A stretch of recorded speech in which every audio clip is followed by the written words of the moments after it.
Sorry about that, dude. It's fucking super crazy busy around here right now. Well, listen, you're living the life of a rock star, man. Like, give me a glimpse. What's your day to day like over there in LA? Uh, it's a lot of taking care of rock bands and taking care of fucking children, How many kids you which are got? kind of one and the same. What's that? How many kids you got? Three. I got one in university and one in fucking diapers. Well, Bad planning, man. well, I almost did the same thing, man. I got a couple of kids in university, and I got a 9-year-old and an 11-year-old. Yeah, I got a 3-year-old, a 10-year-old, and an 18-year-old. Yeah, like I can relate, man. I'm living the same life. But how long you been living in LA? 28 years since '97. So did you move there when the Doughboys broke up? Yeah, I went to Toronto for a little bit, and then I moved to Los Angeles like July 2nd, 1997. And you never looked back? No, I don't know about what I mean. I look back every once in a while, but I mean, it's What? like I haven't gone back and lived in the cold since then. Okay, well, on that note, are you able, like, do you have a little time to look back and answer all my annoying questions? Yeah, man, whatever you want. I'm good now. I got the kids are downstairs. I'm good to go. Okay, because a few hours ago, I just assumed you stood me up because we had a 2 o'clock Eastern. Now it's Yeah, yeah, 7:18. but I had to tell you, make sure you text me before. So, but and then I was just checking my email. I was like, oh fuck. Right. Anyway, we're on now. I didn't mean to stand you up. Sorry about that. That's okay. I want to shout out a couple of people who like. So I did an episode with a guy from Boot Sauce, Sunny Greenwich, From boot sauce, huh? and then because we're talking about like the Montreal rock scene, naturally Uh-huh. I think about Doughboys, and then I guess I said I wanted to Wait, talk to I John lost you there. Kastner. Sorry, I moved around. Oh, can you hear me now? You got me back, John? Yeah, there you are. Last thing, Okay. sorry, I moved and shut the window. Last thing I heard you say was you're talking to the guy from Boot Sauce about the Montreal rock scene. Yeah, yeah, but whenever I talk about the rock scene in the late 80s into the 90s, I think about you guys in Doughboys. So I just said on the show I want to talk to John Kastner. And then I heard from Jim Moore and Ken McNeil, Uh-huh. and here we are. Yeah. I mean, those guys are my buddies. You know, I mean, Ken and Jim are those guys are the best. What did you think of Boot Sauce? They're nice guys. Okay. Not nice guys. Okay, good. Yeah. Well, I've heard worse, so I think they'll take that. Oh, whatever. I mean, anybody that's making music and doing their thing, you know, it's hard to slam. I'm too fucking old to be carrying around any of that shit anymore. You know? Okay, but if you have any shit you need to unload, this is the place to do it. Okay, yeah, I'll keep that in mind. All right. So, John, are you a baseball fan by any chance? I'm not. No, I've never been to a baseball game in my life. That's a mind blow. Like you didn't even, I don't know, sing the anthem at an Expos game or something. No, I went the only time I was at the Big O, well, I saw Pink Floyd there, and I went and saw the Human Fly, who was like an evil Knievel dude, and I was the little kid that went down and tied up his helmet before he crashed on the last school bus. You know, I know the human fly because they parody the human fly on The Simpsons. Oh, do they? My Yeah. wife was on The Simpsons pretty recently. Okay. Shout out your wife and what she just did a guest spot or what? Yeah, no, they gave her like she was a bit of a recurring character where she was like Monique the French spy. I think that's what her name was. She's like a Simpsons character. That's amazing. And this is the woman I know as Megan Draper. Yeah, yeah, she did Okay. that too. Yeah, Shout out to Jessica. Okay. yeah. So we're going way back, okay? Way back Mhm. here. Because I want to talk to you, John, about the asexuals. Like, I need to know, were you in diapers when you joined the asexuals? Like, how old were you and how did you get involved with the punk band, the asexuals? Well, we started it in high school. I mean, we started the Asexuals like in grade 8. It was our high school band. And then, by the time like grade 11 came around, we had already started touring America. So I think like winter of grade 11, we missed a few weeks because that was our first big American tour. First time we came down to America, I was 16. We did our first American tour. That's kind of amazing. Like, how did that happen so quickly for you? Uh, well, like growing up playing music in Montreal, there was like only a few places you could play, and if you wanted to like play music, you just had to get out of town. And there was this magazine called Maximum Rock and Roll that we read that that had these scene reports, and then so I just started booking tours from my parents' phone. We'd come down to America with these recording papers, um, and yeah, I booked all those first tours by myself on my parents' phone. I mean, the last Asexuals tour we did was like, it was a summer. We did 50 shows. I booked them all through Maximum Rock and Roll scene reports. Like you'd meet Johnny Stiff in New York, and then he'd give you like four numbers, and then Reed and Raleigh would give you another five numbers, and it was just like it's it was like a scene. Well, that's punk, man. That sounds like punk to me. Yeah, it was crazy. I mean, that was a fun way to grow up. There's different time, obviously, but I mean, I spent a lot of time in the back of a van, a bus, a plane, a train, whatever. I mean, 25 years. Jeez. So asexuals, why does that band come to an end? And then I need like in great detail the Doughboys origin story. Look, the Asexuals was our high school band. We had toured America a bunch of times. We made those first two records, and uh, I was kind of the guy that was doing everything, and I never really drank. Um, and I was kind of annoying. I wanted to really work hard, and those guys wanted to party, and they wanted to be more like the Replacements. I wanted to be more of a punk band, and I think I'd kind of become unbearable, and we went our different ways. And they kind of continued on, and then I started the Doughboys with Brock, who was like Brock was in our high school. There was two bands in our high school. There was the Asexuals, who was the punk band, and there was Rogue. It was like the Alice Cooper, like or metal. It was like Blue Oyster Cult and Alice Cooper and that kind of thing. And uh, after I stopped playing with the Asexuals, I ran into Brock walking down the St. Catherine Street, and we started playing, which was weird because you know people kind of before that, Brock was kind of a bit more of like a Jethro Tull kind of and then I introduced him to Husker Du, and then that was it. Everything changed. And this is Brock Pytel. Yeah. Okay, so how do you meet the rest of the guys? Well, Scotty, the guitar player for the Doughboys. He played in the Asexuals a little bit. He rehearsed a lot with us, but he never managed to make it to any of the shows. But when I was like a little kid, like 10, uh, there was this guy, Chris Roller, that lived across the street. He had a band, and Scott played guitar in his band. And I used to sit under the ping pong table and unplug the lights. I did their light show. I'd unplug it and plug it in and unplug the lights. And Scotty, who plays in Rusty,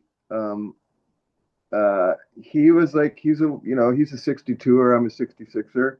And he's kind of like, he was the guy that I looked up to. Like, Scotty's got some, he's got very good taste. He knows what's good and what's bad, and he's kind of been someone who's kind of showed me a lot over my lifetime.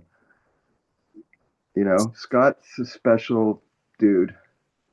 But okay, then that begs the question, why does Scott, and I did have Scott on this program. He was in the basement here with, Ken McNeil. Uh-huh. And I'm trying to remember now, but it sounded a bit like, I don't know, was he kicked out of the Doughboys? Like, why did he leave the Doughboys? He just stopped showing up. I Yeah. mean, Scott was like, here's a perfect Scott story. Like when Yeah. we were like the first Doughboys tour, a lot of us, we were like collecting welfare, like, we weren't making much money. I booked all the tours. We were on tour in America. Our record hadn't come out yet. So it was just like, go see the ex singer of the Asexuals new band. Luckily, like about a week into the tour, we hooked up with MIA and the Descendants. We played a few shows with them in Sumter, North Carolina was the first one, and then they took us on the rest of the tour. But on that tour, anyway, I remember like pulling up at a truck stop after a show, going into McDonald's. Scott meets some girl, slips out the back door, and then disappears for 24 hours. Comes back. We're using all of our welfare check to get gas in the next city, and he's gone off with some chick that he's met at the truck stop. Well, we waited in the car in the parking lot of McDonald's. Well, that's So rock and roll, man. yeah. So I mean, I think that Scott just he was on a different plane. I think he was a lot more talented than us, and he did he get kicked out? He just stopped showing up, really. I mean, quite honestly, if we would have had the choice to have kept Scott in the band from day one till the end, we obviously would have. But he just stopped showing up. I mean, he was hanging out with our friend Pat Madden, which is his Luther victim friend, and they were too busy tying bed sheets together, climbing out of second story windows to show up to rehearsal. And we were like, okay, well, this isn't going to work out. So And then I guess so he just stopped showing up and he ends up going to Toronto, I guess. Scotty yeah, Mac. I mean, Scott was always he went to Queens, so he kind of he always kind of lived in Kingston. He lived in Toronto, then he'd be back in Montreal. Then he always was Scott never lived anywhere very long, but yeah, he had a girlfriend Donna and a dog, and they ended up in Toronto. Okay, Yeah, good. It's basically Rusty's essentially One Free Fall plus Scotty Mac. yeah, yeah. And with the Doughboys, we did a bunch of shows with One Free Fall too. They were great. And it's not like Scott didn't like stop playing with the Doughboys and then start Rusty. I mean, there's 15 years between them leaving the Doughboys and him starting Rusty, or at least 10 anyway. I don't know. There's a lot of years between that. It's funny. It feels like it happens right away. Okay, I have to go check out the timelines on this sucker. Yeah, there's a lot of time there. Okay. Like I think Okay. Scott stopped playing with the Asexuals around 80, but in the Doughboys, he was in the band for a year, and that year that he was in the band, we just toured the entire time. Right. And then I that was like 87, and I think he started Rusty in like what 95, 97, 2000. I don't know, something in there. There's a good 8 or 10 years for sure before from the Doughboys to Rusty. Who replaced Scotty Mac in Doughboys? Jonathan Cummings. Yeah. There you go. And, Yeah, and did you select him? Like, how did he yeah. get We recruited? were in Toronto, and I saw his band, Mike Marley and the Sailors, and he was just fucking awesome. And so uh, Scotty had disappeared, and we had some shows coming up with Husker Du. It was the last Husker Du tour, and we needed a guitar player. So I called up this dude in Toronto, Jonathan. I got his number from I forget who, and he literally took the bus to Montreal 3, 4 days later with a skateboard and a pillowcase full of dirty clothes, no guitar or nothing. And And who's then on? No, sorry. Continue. Sorry and about that. then I think we rehearsed for 3 days and then did that first Husker Du show at the Spectrum. And who's on bass for your band at this point? Sean Bondhead. So, Yeah. so this is your lineup that puts out your first album, right? No, the first album was with Scott. Oh, sorry. Yeah. Right. And Right. then Whatever. Jonathan joins the band like uh basically like the third tour for the first record. That first record we toured for like a year straight. So Scott probably did the first 6 months, and then Jonathan did the second 6 months. And then I think it was literally in '88 that we made Home Again. So So I'm gonna ask you just about like distribution and like getting like a what label. So what label releases whatever? Well, so we were with there was a company called Bonaparte that was basically the guys that owned Cargo. And it's a whole long story. Bill from Bonaparte, he was the guy that like was doing put out the Asexuals records, and then he gave us money to do the first Doughboys record. And by the time uh, we did the record and then went on tour, and we came back from that summer tour, and Bonaparte had gone out of business, and Cargo had started, and we were like, "What the fuck?" So eventually, I did a deal with this guy in Los Angeles. I forget the name of his label, and then What Goes On in France, and then I did a whole bunch of deals all around the world. One in England, one in France, one in America, um, and all these different companies put out the record, and then we just, we were on tour the whole time. I mean, we literally toured 10 months a year, you know? You got an entrepreneurial spirit there, John.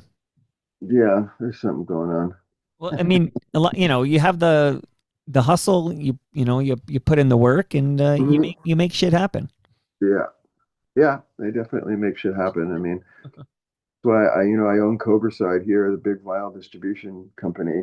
I have for 25 years, and I manage fucking tons of bands. I mean, at one point, I was managing all of my favorite bands. Um, You want to name check some of these bands? what the bands that I've worked with in the last 10 years? Yeah. I mean, everybody from the Lemonheads, the Swerve Driver, the Replacements, Sebadoh, uh, I don't know, God, I was slow at one point for that little thing. I mean, I've managed probably 15 bands in the last 10, 12 years. Men Without Hats, um, the Replacements. Um, I can't think of it. There's a lot more. I can't think of any more, but there's a lot more. Well, those are some big fucking bands, but you mentioned Men Without Oh, Dandy Hats. Warhols. I did the Danny Dandy Warhols. Warhols for 5 years. Jeez. Um, what else? I don't know. And at one point, I kind of managed all my favorite bands until I wanted to fucking jump out a second story window, and I had to let a bunch of them out of my life. But So that like what's it like when you're managing a band that you loved? Like and I'm on that in that vein, I'm interested in Men Without Hats because I can imagine a guy your age from Montreal, you'd be right there when Men Without Hats is breaking.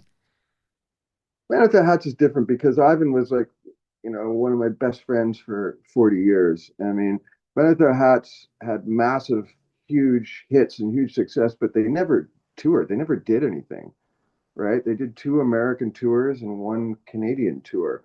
And, I basically helped, this was about 10 years ago. I helped Ivan get it together, and I started managing them, and then I sent them everywhere. They went, Europe, they did tons of American tours, went to South Africa, went to Australia, went everywhere, you know. Um, I basically helped them put it back together and then sent them out on real tours. Not that their 80s tours weren't real tours. I mean, those were big tours. They were a big successful pop band, but they never toured Europe. They did two American tours. That was it. You know, he And you did actually more. He did more tours in the 5 or 8 years that I managed him than he did in the first 40 years of his life. that's interesting because you also, you mentioned your friendship with Ivan, but you also played guitar with Men Without Hats for a couple of years, right?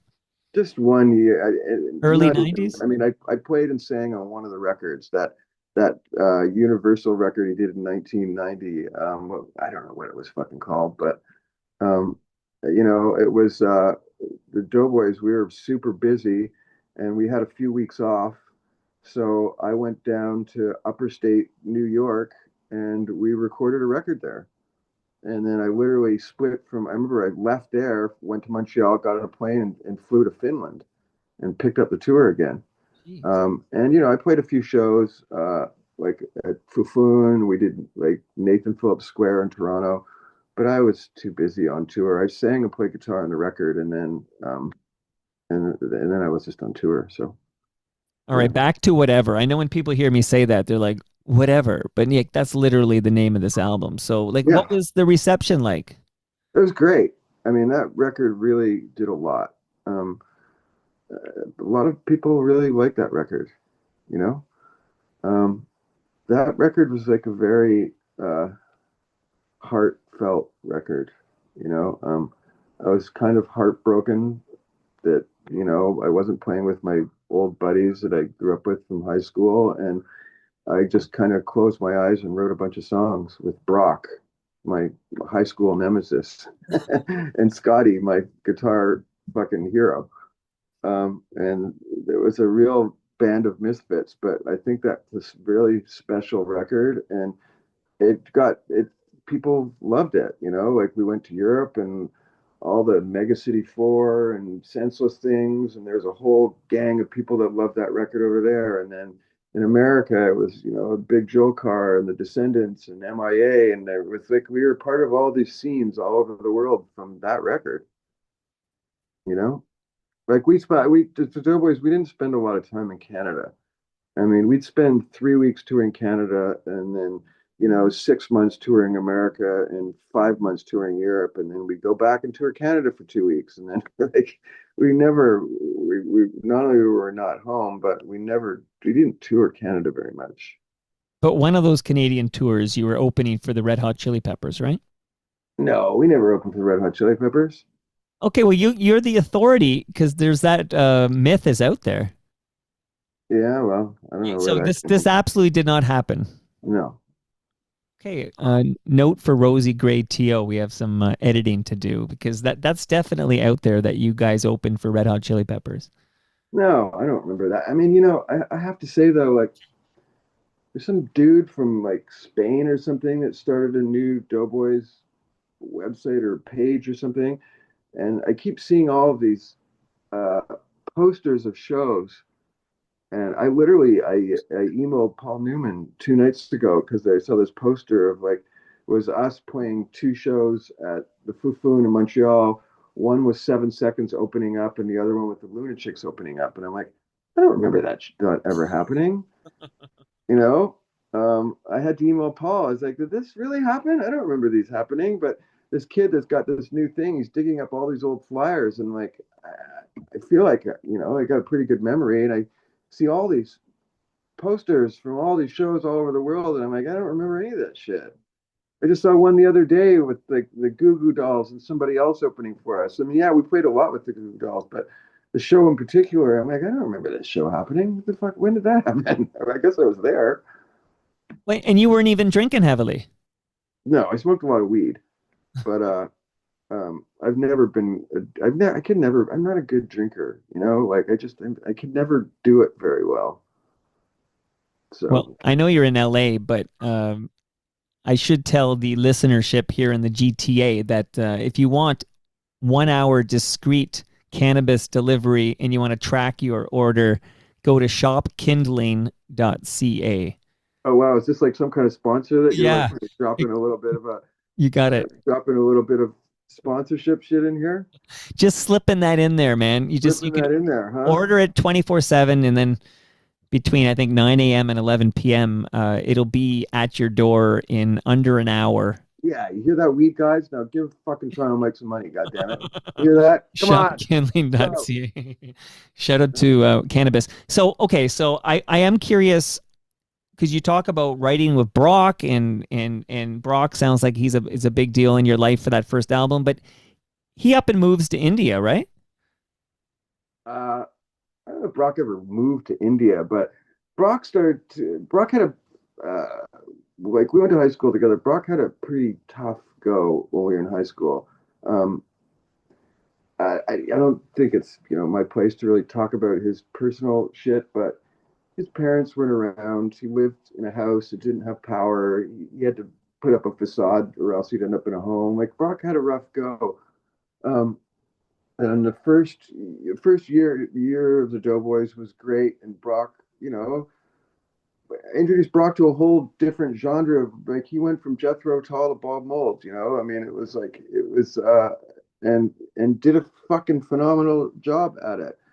But then things start to get weird. I mean, and you know, when you're on tour with people like that, it's like your brothers, and we started to fight a lot. And then Brock started doing these vows of silence. I don't know if it's all this shit. You've ever heard all these Doughboy stories? Like he stopped talking on tour, so he'd do these vow of silences where we'd go on tour for 3 months, and Brock wouldn't talk. He'd carry around a little pad and a piece of paper, and he also was like microbiotic or whatever. So he would only eat food that was grown locally where we were. So he carried around a crock pot. So we were like this fucking punk band, and he'd show up and plug in the crock pot. So the whole club smelled like fucking vegetables, and he wouldn't talk. He'd write shit down on a piece of paper, and then he'd get up on stage and sing like a motherfucker, and everybody would be like, "That guy's an asshole!" Like he pretended to me like he was like a deaf mute, and it's like, no, he's doing this vow of silence thing, He and he was did it a for 3 fucking months, a whole goddamn American tour. He didn't talk, um, and then after that tour, it was like this isn't going to work out too well. Like he's going to some weird place. So he eventually left right after we made that Home Again record. We made that record and with Bill and Stefan from the Descendants in the middle of a tour, and then we got home, and it was obvious that Brock just like he couldn't do it anymore. Like it he had gone down some weird trip. So I think he went and maybe like studied meditation at like like a temple in India or something. I don't think he actually got up and moved to India, but he maybe spent some time there studying meditation. But once again, I just think the road kind of tweaked his melon, and he went off. It just didn't work for him anymore. He couldn't do it, you know? and this is when Paul Newman enters the fray. Yeah, Paul was a friend of Jonathan's, and he played in like the coolest Toronto band called No Mind, and he was just a fucking sick drummer. And Paul joined the band right uh, as Home Again was coming out. Like by the time we started touring for that record, Brock was gone. Paul did the first show of the first show of the first tour for that record, and I was in '88. And then once Paul joined, it was like we never got off the road till I don't know, man, 94, 95. Like we come home for 2 weeks of Christmas. That was it. Jesus. Does that explain maybe why there's so much turnover in the Doughboys? I think we just burned people out. Yeah. Like we literally burned people out because we just toured nonstop. Like we literally we would go off like a normal tour was 3 months. Sometimes we'd come home for a few days before we'd go off to Europe. But we were gone for 6 months. We'd be home for a week, gone for another 3 months, and we'd come home for 2 weeks. But we would usually wrap up around the 15th to the 20th of December somewhere, usually like in Europe or something. We'd come home until the second week of January, and then we'd go again. And I think the most we ever did is we did 31 shows and 31 nights in one American tour. Because we'd met the Descendants, and those guys really taught us to like go. They taught us a lot. There's two kind of people that really taught me a lot, which was Mark Stern from Youth Brigade and BYO. When I met him, he really taught me how to like do it yourself and don't fucking sit around and wait for anybody. And then Bill Stevenson, when I met him, he took it to another level for me, you know? Geez, but yeah, we have a bit of burnout because I guess after Happy Accidents comes out, you lose John Bondhead, at least after the tour. Yeah. I mean, Bondhead was the most normal of the bunch, first of all. And he's the weirdest fucking dude, and he's the coolest dude, the most talented dude. But he didn't drink, he didn't smoke. Guy, I don't think he's ever smoked a cigarette or a joint in his life. I don't think he's ever had a beer in his life. Like, and he was on tour with a bunch of fucking maniacs, you know? And he had some heavy personal stuff in his life. He came from a pretty hard go himself.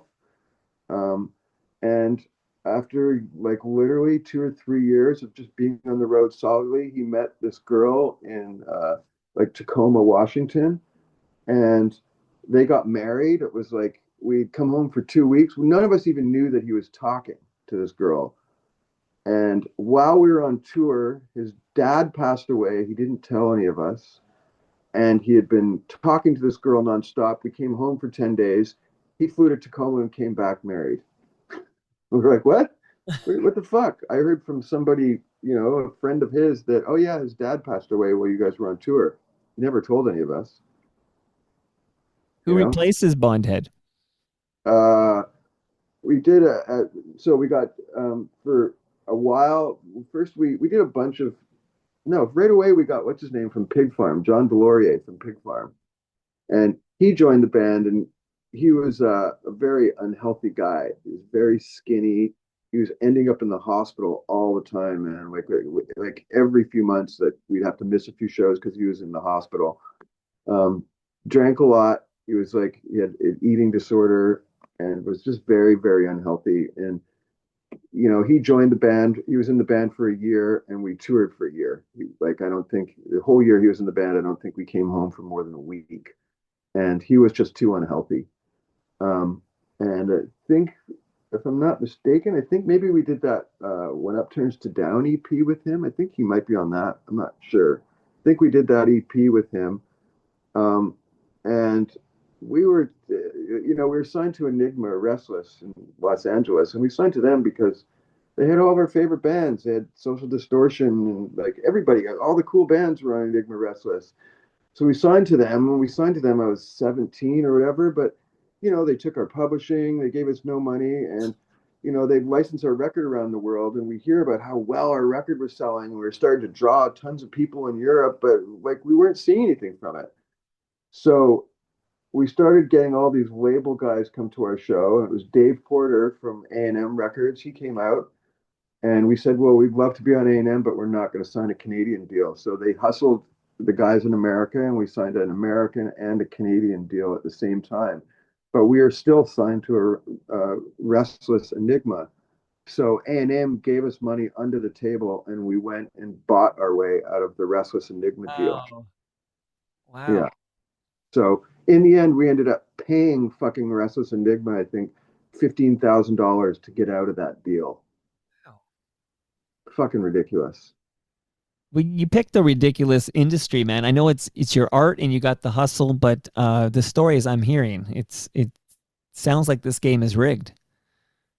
Well, you know, I'm not going to lecture you about the state of the music business. It's like, a good deal in the music business is a bad deal. A good record deal is a bad business deal any way you look at it, right? So it's like, yeah, the kind of the game, that whole, it was a weird, like, I'm from that whole, like a lot of the 90s rock guys, we're all kind of the same age. Funny enough, we're all turning 60 next year. Everybody is. Um, and we all saw that same fucking Kiss tour, summer of 1977. Everybody, and we all put our time in, doing tons of years on the road. There was no chance that bands like us were ever going to get popular. And then all of a sudden, we all signed big major label record deals and all sold a bunch of records and all started drawing tons more people, and everything fucking changed, you know? Well, I want to talk about that change, but how much of that change was a result of Nirvana? It was not only Nirvana though. Sure, of I mean, course. they were the ones that led the way, but I mean, we were with this company in Europe called Paperclip. Paperclip had 15 bands, and they had everybody. They had fucking Soul Asylum, Nirvana, Tad, Mudhoney, the Lemonheads, Buffalo Tom. They had 15 bands, and the Doughboys were the only Canadian band on that roster. And the 15 bands that Paperclip had were the 15 bands that changed the world in 91, 92. Wow. And so like we knew all those bands because we would go to Europe and tour with them all. We knew all of them because we toured with them all in Europe. We spent so much time touring Europe that we knew everybody. And we all signed record deals at the same time, and we all started selling a bunch of records all at the same time. And yeah, Nirvana is obviously the fucking Pink Floyd of our generation or whatever. They're the dark side of the moon or whatever it is. But I mean, I think there was a whole movement to music. I mean, we were part of a whole shift and movement in music that I don't think has ever happened again, and it was a fucking cool time to be making music and be part of that, you know? Okay, look, we got ourselves here in 1993. Okay, so yours truly is turning 19 years old. The Blue Jays win the World Series, by the way, and they might repeat that against the Dodgers this year. We'll see. We're game one is on Friday night, but 93 is when Crush comes out. So would you mind? Crush is sort of the big breakthrough for you guys in terms of radio airplay and much music, right? Like, give me the backstory on Well, yeah, not Crush. that was in Canada. It went gold in Canada and did well, but it did well everywhere. It did well in America. It did really well in Europe. It did well everywhere. I mean, I remember at that point, I had a girlfriend that was living in Japan, and when we get off the road, I'd go to grab her in Japan, and we'd go to Thailand for Christmas every year. And I remember finding like bootleg copies of Crush all over Thailand. I mean, I knew that we were doing well when fucking the Thai bootleggers on Koh Samui were bootlegging our record. Who produced Crush? Daniel Ray, the Ramones guy, ended up being one of my all-time favorite people in the whole world. Just the coolest dude ever. We wanted Tommy Ramone to do it because he had done Tim by the Replacements, and he'd produced all the early Ramones records, but he wasn't available. And thank God, because in the end, he wasn't a great producer. But through trying to get him, we met Daniel Ray, who was another Ramones producer and ended up being the best Ramones producer. I mean, other than Ed Stasium, obviously. Um, but Daniel wrote a lot of Ramones stuff, starting at Too Tough to Die on. Daniel's a big part of the Ramones. And we signed our A&M deal in Los Angeles and Canada, and then we went to New York, and fucking they put us up at this crazy place. I remember they had to put $25,000 down as a deposit for the art at the place we were staying at. And we spent 2 months in New York recording at the Magic Shop and all these amazing fucking studios and working with Daniel Ray. I remember we did all the pre-production for that record at Big Mike's, which is a famous rehearsal place in New York. And on one side of us, television was rehearsing. On the other side, Lenny Kravitz was rehearsing. I remember at one time, me and Jonathan, like television was rehearsing. We stopped and we were fucking sitting by the door listening to television. They'd been broken up. It was their big kind of reunion show back. And then Tom Verlaine opens the door. Me and Jonathan are sitting at the door listening to him. Like, what the fuck are you guys doing? Anyway, yeah, that record was super fun to make, and it changed everything for us. And all of a sudden we could draw 500 or 1,000 kids on a Tuesday night.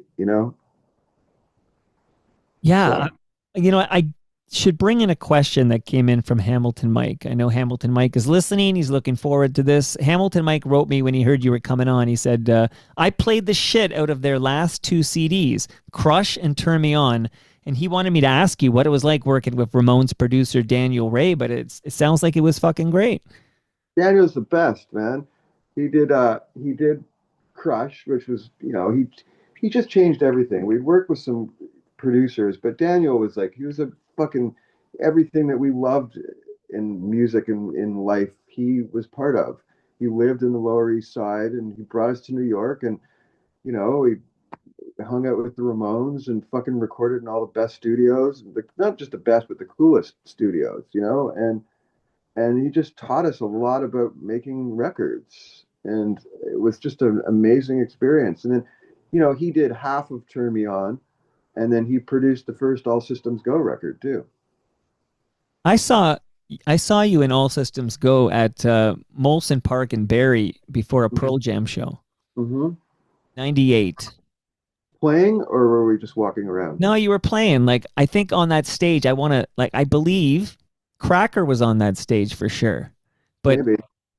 Hayden? Yeah, I remember he was good. Whatever happened to that dude? Oh, He was like a talented fucking guy, kind of like Canadian, like Elliott Smith or something.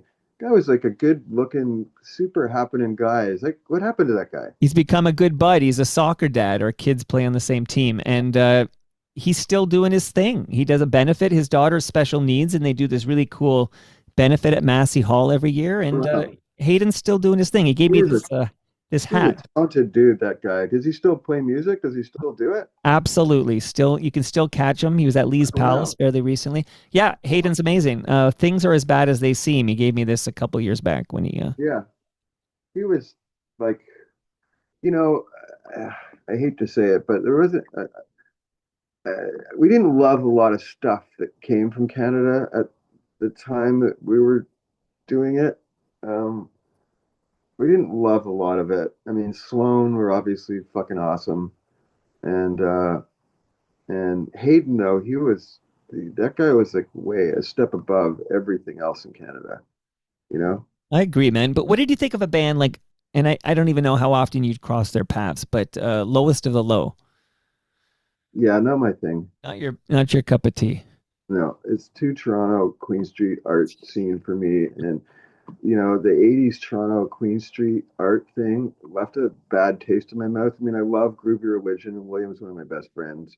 But I just didn't like that Toronto art scene. I mean, there was that one band that John Bora played in. They were cool, but I don't know. It just wasn't my thing. It was too arty. It's funny you mentioned John Bora. He's been over, but I was just like literally, I think it was just yesterday. I think Bora's got new music coming out, and I was reading about Yeah, it. yeah. I helped him put out his music. I own Cobra Side, so I put out Yeah, John's right. records. You know what? Thank you for reminding me about that. But I bump in Yeah, him all. I just think he's amazing. Yeah. yeah. He's great. I do a Zoom every Saturday with all of my old Canadian buddies. We've been doing it for years now, ever since COVID. So Yeah. it's 10 a.m. for me. It's like one for those fuckers. But every Saturday we do a Zoom, and John Bora is part of our Zoom gang. Fuck, I need that. I need that list, John. I need to know who's on that fucking Zoom. Like Ken from Rusty's on there and Scotty, although they don't show up much, but William New and I don't know, Roy Pike, the Oh, filmmaker. chatted with him this morning. Yeah. It's all Monk, my old friend that I grew up with. It's all my old Canadian buddies. And we do a Zoom every Saturday. Okay, so you're talking to Toronto Mike, so it's always of a Toronto perspective. And one of the things I And just is your want to name actually Mike, or is it like Toronto because you're talking into a microphone? no, it's Mike, Mike. So this is Okay. yeah, Toronto Mike. So much music. What I know I let's disregard what's going on with LA and New York and in Tokyo and Hmm. you know, from a Canadian perspective, how important is it that much music played the shit out of Shine? I appreciated it. We were never here, so Right. I literally wasn't around to see it because we were never here. So I didn't even know that "Shine" was the song for the Wedge. You know that? Okay, I so didn't I was know. going to ask you about that too. Yeah, it's I a theme didn't even song for know the that Wedge. they used that as a theme song. I didn't know that till years later. Well, I guess if you're not here, how the hell would somebody would Yeah, have to tell you, I guess. we just weren't here. Like we literally weren't here. Um, we spent most of our time in Europe or America or just somewhere touring. We never were home. So, I mean, I literally from 97 to, you know, I mean, God, well, I still continued in All Systems Go, but not as much. But 97 to like 95, we were home maybe 5 weeks a year, you know? And 3 of those weeks we were on tour in Canada. So do you have are you even aware that you won a Casby Award from Yeah, I CFNY? went to that. I went when we won that Casby Award. I went and picked it up, and I remember I made some joke that I felt embarrassed about, and then I never wanted to go back ever again. Jeez, that was in 94. Yeah, that was for Shine. But would you mind, like, just because Shine was the big breakthrough single and it was all over the place on CFNY and on Much Music, Mhm. like, can you share a little bit about how, the writing process for Shine? I mean, I just played it this That was morning. it was like a super easy. So we had been touring Europe a lot, and we had some bands that they all loved whatever, and there was a whole scene of bands. It was the Mega City Four, Ned's Atomic Dustbin, the Senseless Things, Midway Still. There's a whole scene of bands that we toured with all the time. And Wiz, the singer from Mega City 4, had become really good friends, me and him. And so the right before we were going to no, it was before because we those were the demos that we used. Wiz came over and stayed with me at Christmas for 2 weeks. And while he was there at Christmas, um, we wrote a bunch of songs.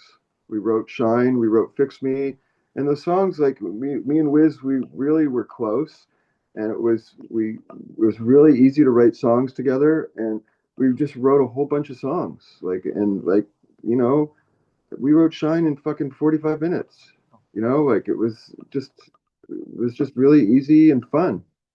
We didn't Shine think and about it. Fix Me, collaborating with Wiz was wise because Shine and Fix Me were a couple of key bangers on Crush. Hmm. There was other ones that we wrote together too. We wrote a bunch of songs together. I mean, from that same time, and then we wrote some songs for the Mega City 4 record, and then I think we had a few songs on the next Doughboys record, even on Turn Me On. I think there was a few songs that me and Wiz wrote. We wrote a bunch of songs together. Because then eventually Mega City 4 broke up, and Wiz moved to Canada and joined the Doughboys. You know? Right, right, right. I'm really sorry for your loss. I had a blood clot on my brain, and I'm obviously still here to tell you about it. But it's terrible what happened to Wiz. Yeah, it was really shocking. I don't even know what to say about that. Like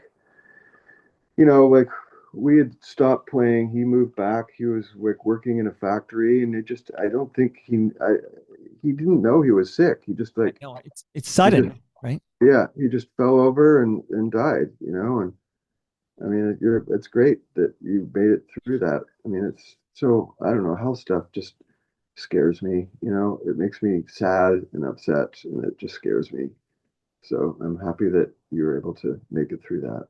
Well, I'm It's sorry. I'm sorry that your friend, because you don't know it's there. I mean, I had a headache for 4 days, and then they did a CAT scan, and they said, "Oh, go to the stroke ward. You're in like this is really bad," and then they Yeah, give you blood thinners, basically. But sometimes you don't get that warning, yeah. and yeah, I'm sorry to hear it. He was only like in his mid 40s, so that's just Was fucking he that awful. old? I don't think. I mean, Oh, Wiz was older than us. Wiz was 4 or 5 years older than me.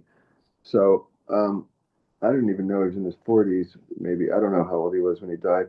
I have to say though, Wiz, he was like he smoked a lot of cigarettes, drank a lot of tea, and got a lot of headaches.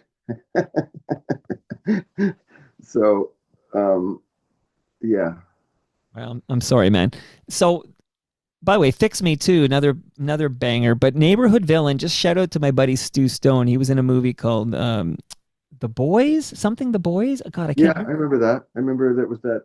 I think we even did a video with that guy that directed that movie. And it's Um, got a Neighborhood Villain in it. yeah, yeah. I think that that song kind of had more. Like, I think he kind of used the premise of that song to kind of write that movie or something. I think Yeah. it was a little more involved than just another song that he bought for the movie. I remember at the time he had kind of made it like he needed to have that song in the movie. Oh, it's called The Boys Club.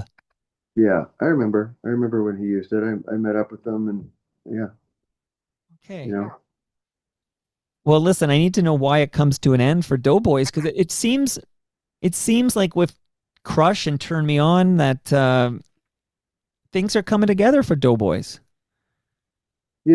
like after Jonathan left, it just like I think Turn Me On's a great record, and it was a hard record to make. We spent a lot of money making that record.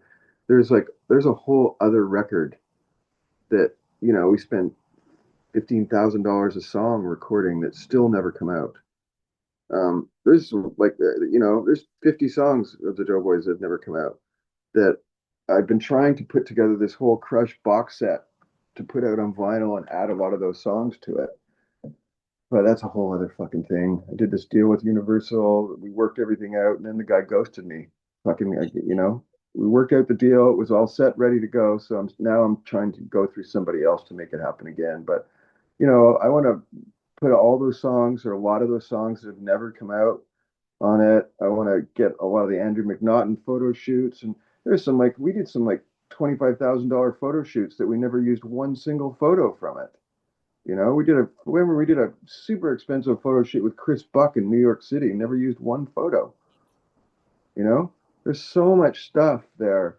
So, and I own Cobra Side. I have the resources to put together a big, beautiful box set. I work with Howie Weinberg all the time. So I get Howie. He's totally into fucking remastering it, and then he'll remaster all this stuff that's never come out. Um, so it'll come out eventually. I need to work with a new Universal dude now because the other guy, Warren, I think his name was, like sent me the deal memo. We had it worked out, and then just ghosted me. That's Sucks. fucked up. That's yeah.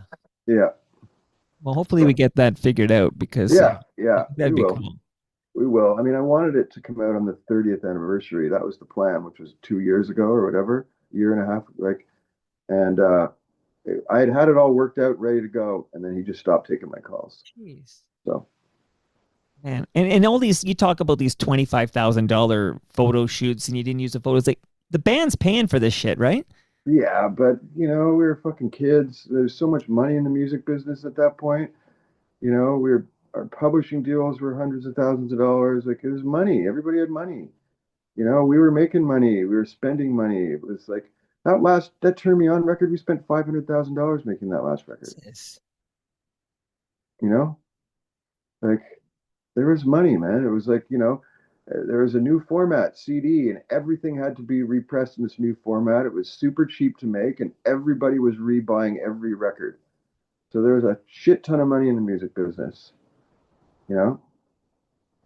No, I know, man. I bought my fair share of CDs. I can't tell you how many like 18.99 CDs I bought because I liked one or two singles. Yeah, or all those records that you loved when you were a Yeah. kid that are now on this new format. I mean, imagine a dude like me that's fucking spent 10 months a year in a van or a tour bus. First I used to carry around 12 cassettes with me. And then all of a sudden I could fucking fit like a pouch with like 40 CDs. It was the greatest, you Jeez. know? Yeah. Did you play with Brand Van 3000? Yeah, I played on the first record. I played on the last record, and I played a bunch of shows with him. James was like he was this like arty director dude that wanted to make a record. I said I'd play on his record. I remember he was recording on St. Laurent Street, and he'd asked me and Melissa Oftermore to do it. And so I met up with Melissa, and we walked up St. Laurent Street to the studio. And Ray, as we were walking in, she says, "Yeah, I'm not doing this." I'm like, "What? What do you mean?" She's like, "I'm not doing it." I'm like, "Okay." And so I just plugged my guitar in and played on a bunch of songs. She said, "I'm not doing this." And then I grabbed my guitar and we split. And then I never thought it would ever amount to anything. He was like this kind of like director that everybody like respected, but he never made anything. He just had a lot of respect. He was a cool dude. And then that record came out. It was a big record. When that Brand Van record came out, I remember it had a sticker on the front with a quote from me and a quote from Brent Branbury from CBC. There's a little sticker on the front that had a quote from me and him on the record on the cover. Yeah, because he was hosting Brave New Waves. Yeah, yeah. Jeez. Yeah, and it's funny you don't drink, but you're not drinking in L.A., but you're smoking in L.A., I suppose. Mm, yeah. Hey, did any thoughts on Canadian legend Biff Naked? Uh, No, not really. I mean, I don't know her. I've never met her. I mean, she was, I guess, around kind of maybe later. Not, I don't know her. I've never met her.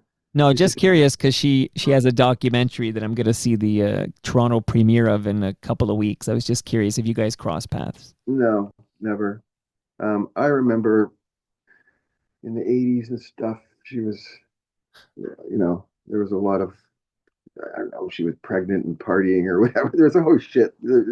She Yeah. was like a Canadian Courtney Love chick that scared me. And I wanted to, it sounded like a lot of drama to me. I didn't want to have anything to do with it. Sure, she's a nice enough person. And I'm sure she's got it together now, but I've never met her. She's lovely. So yeah, Yeah. yeah, she's a good gal for sure, for Yeah. sure, for sure. Okay, I need to talk wrap up so all systems go. We could probably do another, 90 minutes and all systems go. But for the Doughboys, any chance of a reunion of some sort? I know there was one in 2011. Yeah, never say never. Who knows if the right situation comes around and the money makes sense, who knows, those last shows that we did, I had a great time. I think Paul had a great time.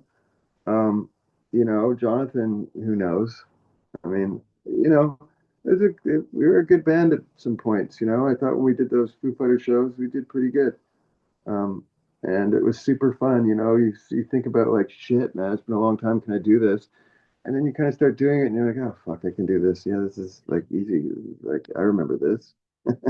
So we know you're managing bands now, but like, are you still singing? Uh, I do the odd thing here and there. Still collecting a lot of guitars. How many do you have, do you think? A lot. Um, and I don't know. I'd like to make one more record, but we'll see. Um, I got a few kids to get through life, and I got a lot of bands to need to pay the rent. Um, but I'd like to eventually find some time to maybe make another record. If you made another record, would that be an all systems go, a Doughboys? Would it No, be no, I don't know what it would be.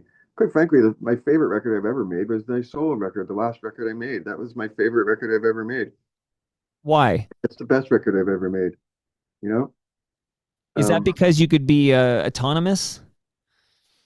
I just think I love the way it sounds, and I like the songs. I like the variation in songs. I got everybody from Leaving from Fear to whoever to sing and play on it. Um, that, and that I played guitar on some Mark Lanigan songs too when I was making that record. On the Bubblegum record, I play on 3 songs and I sing on one of them too. That was one of my favorite things I've ever done. In that solo album you're referencing, that's Have You Seen Lucky Yeah, from yeah, 2006. yeah. Okay, I feel like we kind of covered the work you're doing of these bands you love, and it sounds pretty rad. But you also work on some television and film soundtracks. You compose. I haven't in a while, but yeah, for years I wrote a lot of scores for TV shows and movies, and I did that movie Suck with Rob in Toronto, and I hope one day me and Rob will make another movie together. Um, I like doing that, but I did it for years, and I was good at it. Um, but it got very competitive, and I got tired. Like doing the scores for the indie movies was fun because although they didn't pay great, it just was creatively super fun. But to get through the paying the rent, I'd have to write a lot of stuff for MTV and all these shit that I did. Like, and that I just got tired of like, I can't afford this fucking Coldplay song. Can you rip it off for $3,000? And I mean, yeah, I can do that in 25 minutes, but it's not super creatively satisfying. But I did Yeah. that for until I couldn't take it anymore. But do you think even those gigs are gonna go to AI? I don't know. This whole AI thing, I mean, yeah, it's gonna fuck us up somehow. But I don't think it can. You can't create passion and heart. Um, you can make it look shiny and nice, and I'm sure you can make it sound okay. I don't know. It seems like it's hard to create passion in a computer. No, it's soulless, man. Like the Yeah. fact that it is taking jobs at all. I have people on there doing voiceover work and this, and they're losing gigs to AI. I fucking hate it. Hmm. I fucking Well, hate that's it. just the world we live in, right? I mean, I live in Los Angeles, and I got these little robots running around dribbling packages. There's fucking taxis everywhere with no driver in it. It just seems like every other week they're taking jobs from somebody. And you're hanging in there. I know you're. I don't even know this. I should ask you. You're a proud Canadian. Very proud Canadian. So, like, how is it down there right now when you got the president down there wants to annex this country and Look, make us the I've 51st been here state? 28 years. I've lived here half my life. Right. Um, you know, uh, this country's let me down. but the city of Los Angeles, I love more than ever.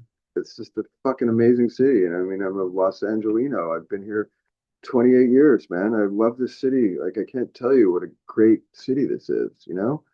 And we've been talking about maybe moving. We were talk last year. We were thinking of maybe moving to Toronto or trying it for a year. But fuck, I don't know, man. The colds, it's cold in the winter and it's muggy in the summer, and and I'm a fucking wimp. Um, but this I'm not gonna lie, this Trump shit's just tough to handle. I mean, I live in Glendale, and it's like I like this ice stuff is real for me.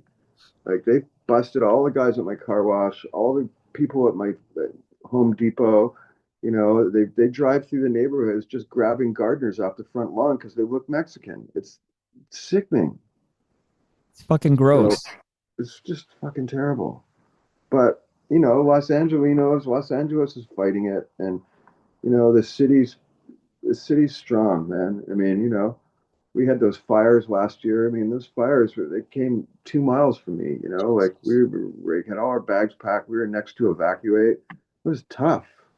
It was scary. Um, and the city pulled together and got through it. You know, so Well, if you ever do decide to move back home, we'd welcome you back with open arms, and mm, well, I thank you. I'd take you out for a delicious Italian meal at Palma's Kitchen here in Mississauga. So we'll take care of you. Mississauga. I might get a nosebleed if I go out there. Um, Well, I'm in Etobicoke, so I can kind of see Mississauga from my house. But yeah, that's where Jonathan was from, Etobicoke. That's as much as I know about Etobicoke. well, I'm Jonathan south of Ellis's Etobicoke. I family. like to differentiate, by the lake. So Yeah, yeah. I don't know much about it, but um, Toronto's. I don't go back to Canada very much. Although I was there last week for Tom Green's wedding. oh, yeah. Um, What was that like? I saw a photo of you at Tom Green's wedding. it was great. Tom's a good friend, and he's met a beautiful woman, Amanda, and it was a beautiful wedding. It was really nice. And my wife's in Canada right now, shooting a new Netflix show. What part of So Canada? she's in BC Yeah. doing a Netflix show, and most of my none of my family and friends had met my littlest kid, Augie. So that was weird. Is that all my family and friends hadn't met my kid. So that was a trip. Um, yeah. Anyway, it was nice to be back. It was cold though. I had to take like 3 or 4 showers a day. I couldn't get warm. You fucking pussy. How'd you meet Tom Green? Um, living in Los Angeles, like Canadians kind of gravitate together. And I met Tom just because we're Canadian, and Sure. we just got closer and closer, and then we started to become really close. And then at COVID, we really started to bond. And then halfway through COVID, he's like, "I'm out of here, dude." I was like, "What?" He's like, "I'm leaving. I'm going back." And that was it. He moved back. He met Amanda, who lives in a beautiful farm, and he's a very good friend of mine. I put out Tom's records. He's putting out records and doing comedy tours, and Hmm. he's a talented guy.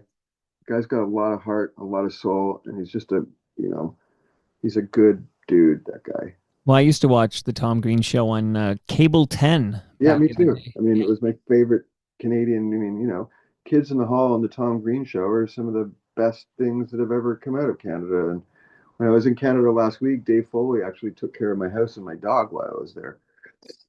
That's wild. Okay, I love the kids in the hall too. So a lot of touch points here. Okay, I could talk to you all night, man. I'm so glad you made some time for me. I'm glad we got to do this, and I really appreciate it, John. Yeah, I'm sorry. Like I really didn't mean to stand you up or anything. It's just, like